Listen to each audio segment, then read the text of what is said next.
Let's talk about Alzheimer's. There's some recent information that I want to share with you that debunks this idea of amyloid plaquing causing Alzheimer's. There was a whistleblower, Professor Matthew Schrag, MD, PhD, who did a deep dive and analysis on a foundational research study that was done in 2006, linking that amyloid plaquing in your brain to Alzheimer's, okay? Now you have to realize that all the funding and the studies after that was based on this study. And if I'm not mistaken, they actually injected this amyloid plaquing into the brains of animals, and then they got dementia. So that was a study that a lot of research were looking for to be able to continue their research.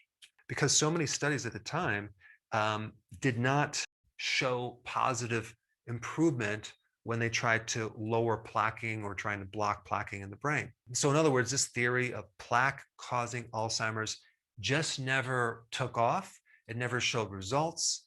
And very unfortunately, a lot of people are depending on research to come up with an answer, a cure, a solution for a long time. And basically for decades, they've been focusing on the wrong target. A similar thing happened with this cholesterol, being the bad guy.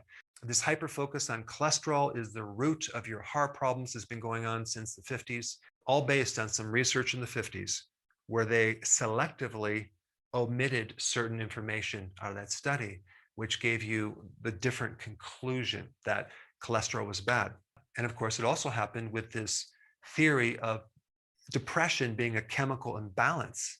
They recently found that there's no evidence showing that people who are depressed have a chemical imbalance, the very foundation that all these drugs are based on. Now, before I get into what I believe is causing this problem, let's first talk about the early symptoms of Alzheimer's. You have a problem remembering recent events, okay? You also have a problem trying to find words.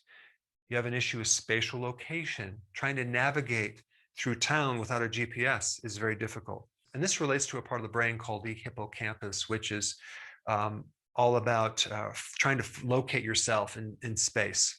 And that's the first thing that happens with Alzheimer's. The hippocampus starts to shrink. You also tend to get a loss of smell and also mood swings. So to figure this problem out, we have to first look at what we truly know. Okay.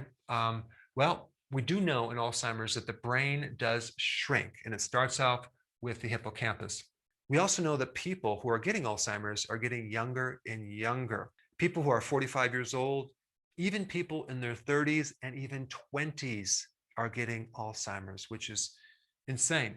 They also have found a high correlation between hyperinsulinemia, high insulin, and insulin resistance, and Alzheimer's. And like I said before, they found that treating amyloid plaquing just doesn't produce results. It's not fruitful. And they also talk about a risk factor involving APOE, which I'm not going to get into in this video, but all you really need to know is that this is related to LDL, which, by the way, is increased with this right here, hyperinsulinemia. And I'm going to touch a little more on this in a bit.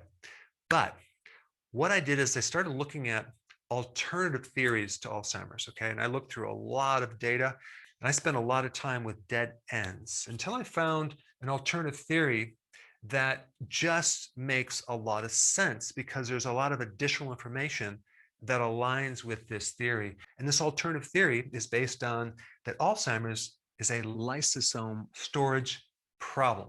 Now, what is a lysosome storage problem? It's a little factory in the cell that helps you recycle and clean up garbage. So you have these lysosomes in your cells, you have them in your neurons. So apparently the garbage disposal recycler mechanism is broken. I mean, if you had no way of getting rid of your trash in your house and it started building up, it would eventually leave your house unlivable, okay? Because of the garbage, the toxicity. Well, that's exactly what's happening with Alzheimer's. So in this little lysosome, which is the garbage disposal recycler in your cells, you have the old damaged stuff, garbage, protein, damaged proteins, goes through this little mechanism. There's over 50 enzymes and acids that are dissolving and breaking things down, okay? And it spits out on the other side these renewed building blocks so your body can be very efficient and build new cells. This whole process is called autophagy. So autophagy is a condition in your body where you're recycling things. So now the question is there any data that backs this theory up? And the answer is yes. It just so happens there's a very common mutation with a gene, PSEN1, which, if there's a problem, a mutation with that gene, you're going to have a big problem getting rid of the junk out of your cells, okay? And apparently the mutation of this gene has, for a long time, been known to cause Alzheimer's. So that aligns with this theory as well. There's also a patent that I found, which I'm going to put all the stuff down below, which involves enhancing the function of your lysosomes, okay? There are certain drugs that can be used to help improve or enhance this function of the lysosome. And so these are the two drugs right here.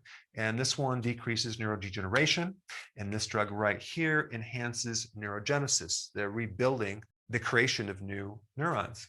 Now, are there any studies that link autophagy to Alzheimer's? And yes, there is. There's quite a few. In fact, in these studies, it shows that Alzheimer's is a problem with autophagy. And then the question is, what would trigger autophagy? Well, this is where I'm going to go right now.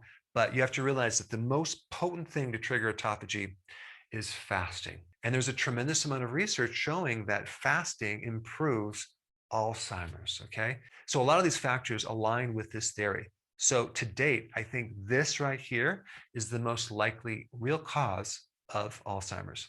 All right, so next question is, of course, for those people that don't like to take drugs because there's side effects, are there any natural versions of these drugs that could potentially enhance the lysosome? Well, yes, there are a lot of things you can do to enhance the lysosome function as well as autophagy. And the first thing you should know is what will induce autophagy is the lowering of glucose. That's a very potent trigger. So what does this lower glucose thing mean? It means low carb, no sugar, okay? So the ketogenic diet, that would be number one. Number two, fasting, I already mentioned this. If I personally had Alzheimer's, okay, or my wife had Alzheimer's, I would get them, well, she's already on intermittent fasting, but I would get them on OMAD, 1 meal a day. And every single week, I would do a 48-hour fast. Well, you might be saying, well, what if the person's too thin? You know, that's going to be a problem. Listen, I would much rather have someone too thin or myself be too thin than get Alzheimer's. My mother-in-law had Alzheimer's, and I went to the assisted living home where she was, and it was devastating to see all these people with Alzheimer's and their spouses coming to visit them, sitting with them, trying to communicate with them. In fact, that's probably one of the most devastating things that can happen to a loved one, Alzheimer's, because you basically lose your ability to think, communicate, and it's just tragic. And of course, when I was there and I was watching what they were feeding them, it was snacks between meals, it was pure carbohydrates. All right, number three, I looked up and I found some fascinating research on how you can use certain herbs that have effects that enhance the lysosome, as well as increasing autophagy. And the number one thing that I found is curcumin that comes from turmeric. Amazing properties, not just for improving your cognitive function. I mean, it's good for a lot of things, but it specifically improves and enhances the lysosome, which is fascinating. Number two, pine bark, specifically pycnogenol in pine bark has certain properties that can help enhance the lysosome.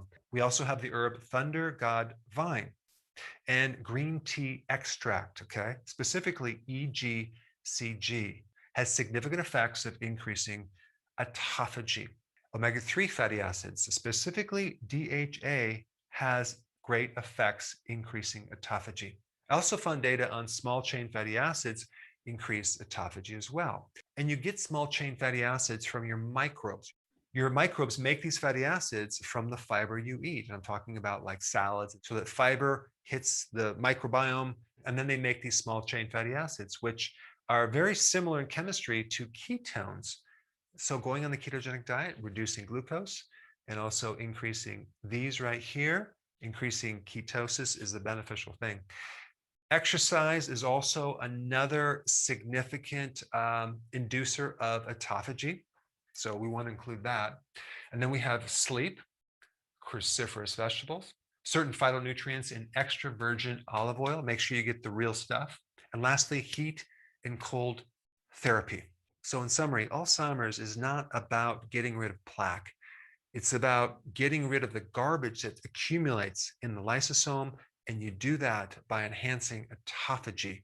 And there's one thing, applying all this to a loved one or a friend that you know, but it's another thing to start applying this information right away for yourself and your friends and family to prevent Alzheimer's. And for those of you that want to learn how to do fasting, I put this video up right here. Check it out.